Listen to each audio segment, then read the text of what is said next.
Now we're going to welcome our guest, Dr. Karolina Szymaniak, historian from the Department of Jewish Studies from the University of Wroclaw. Good to have you. Thanks for joining us here on TVP World. Yes, and I'm also representing the Jewish Historical Institute.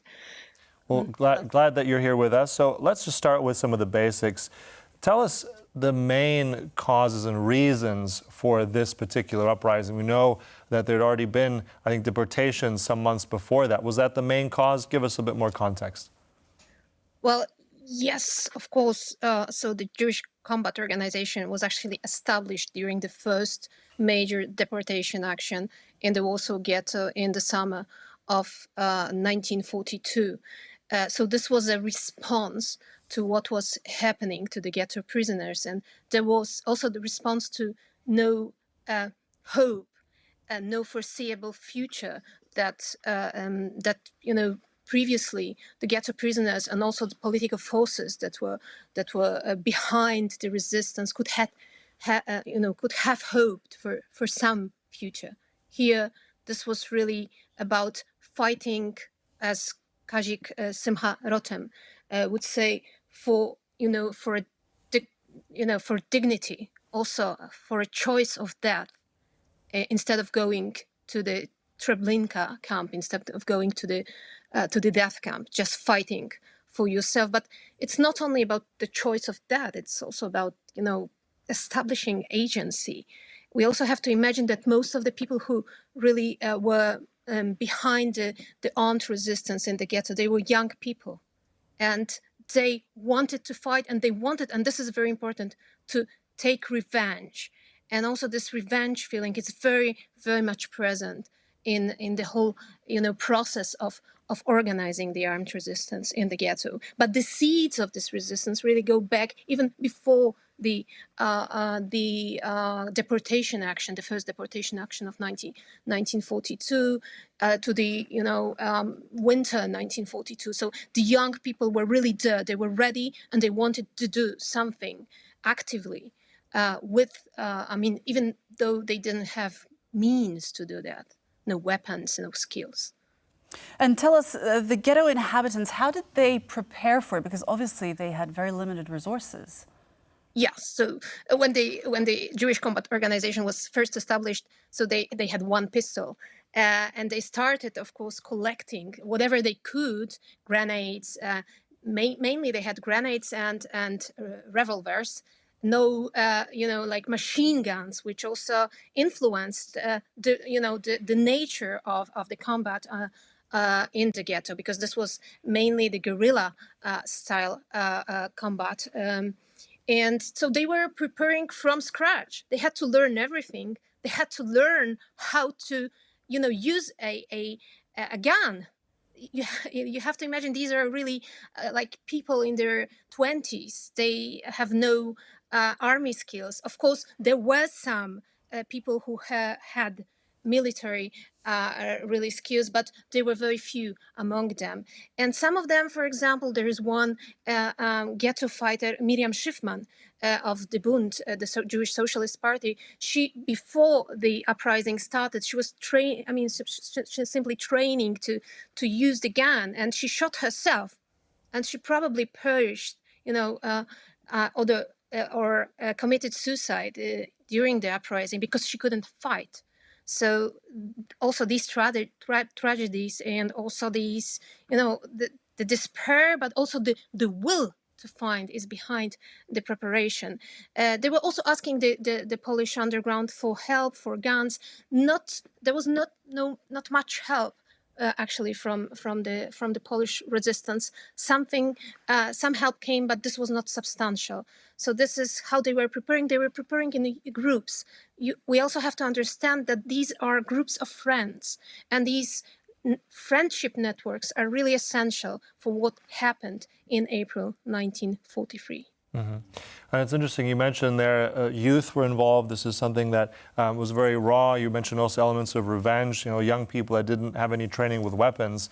But yet it was a defiant act, as you said, about agency. So tell us then, Karolina, how did this impact the later citywide uprising in 1944? What were the implications for this, giving a greater impact on what happened in Warsaw in 44? I mean, um, it's hard. I mean, first of all, we have to understand that what is happening in the ghetto in April 1943 concerns, of course, also the general population behind the ghetto walls. But after really a very short period, when everybody is very excited about the fight against the Germans, really what happens is some kind of indifference. So it's there, it's not here. People are happy, actually, that this is happening not to us. So I'm not sure, I mean, thinking about the direct impact, the Jewish experience of the uprising is the experience of solitude. Some also, I mean, hostility, some anti-Semitism, but some of the, surviving ghetto fighters, they join the 1944 uprising as well. So, of course, they want to fight against the Germans in another act of armed resistance. So there is this line, this continuity. But I don't think it's, experienced as such by the general population. I mean, I really think it's important to understand the solitude, and somehow like it's happening, but it's a spectacle that happens. You cannot ignore it because it's happening in the very center of the city. The smoke is everywhere. But this is the wall is not only the physical wall, but there is some kind of wall of indifference that really divides the Jewish fighters and the general population. Now, I wanted to ask you to tell us about the German reaction to the uprising, because obviously, inside the Warsaw Ghetto, these people were malnourished, very weak. Were they expecting this sort of reaction, this sort of initiative, this sort of strength? First of all, this is not the first armed resistance in the ghetto. In January 1943, so this is the first act of armed resistance, when Germans prepared the second wave of deportations to the Treblinka camp. So Germans already knew that Jews are getting ready to fight, but this was, I mean, this act of resistance really was extinguished very quickly. So most of the fighters perished, and some survived, and they were really essential, among them Mordechai Anelewicz in the April uprising. But of course, Germans are not expecting Jews to fight back in such a way, and they are surprised in this sense. And the length of the fight is also something they're not expecting. So there are, hundreds of armed German soldiers marching into the ghetto, and they meet with armed resistance by young people who don't have really machine guns. So they're fighting with Molotov cocktails and pistols, and grenades, the little they have, and they keep fighting again and again. But they are not able really to face Germans in a normal combat. So this is really guerrilla style combat. But Germans are dying. And this is a shock for the Germans. And this is the moment, and we hear it in so many testimonies of those who survived. This was the really moment of revenge, to see the German blood running the streets of Warsaw. Not for the first time. For the first time, it was in the January 1943.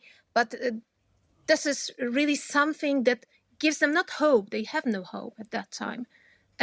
This simply gives them the feeling that they were able to fight back, and that this is really helping them feel that they were able to resist the logic of, the murder logic of German war against the Jews. Yeah, I think it's also worth remembering, I think, that up until September of 1942, there had already been, I think, almost 300,000 people deported. So I think that's also playing into all of this. Just really briefly at the end, I want to ask, because you mentioned Mordechai Anelewicz, that young, I think he was 23-year-old commander, and this Jewish fighting force. What kind of impact did that have on, let's say, the spirit later on of Israel and then to modern Israel? Just really briefly now at the end. Yeah.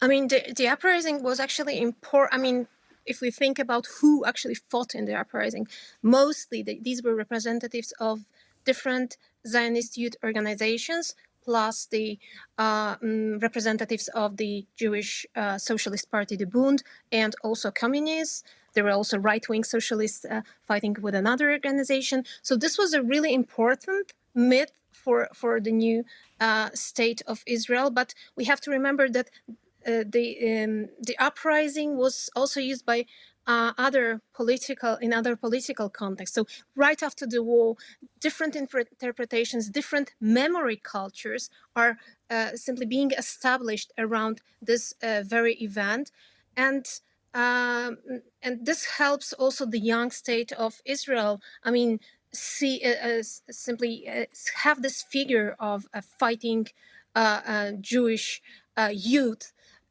which becomes essential also later on in the Jewish Israeli education. But this overshadows for years also the civil resistance.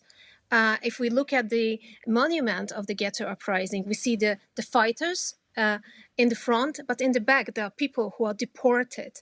And today we understand also that the people who were resisting in a civil way, organizing education, healthcare, and different other actions, simply were equally important. And this I think for years, the uprising overshadowed their fight. And we today try to remember those both types of resistance. Brilliant.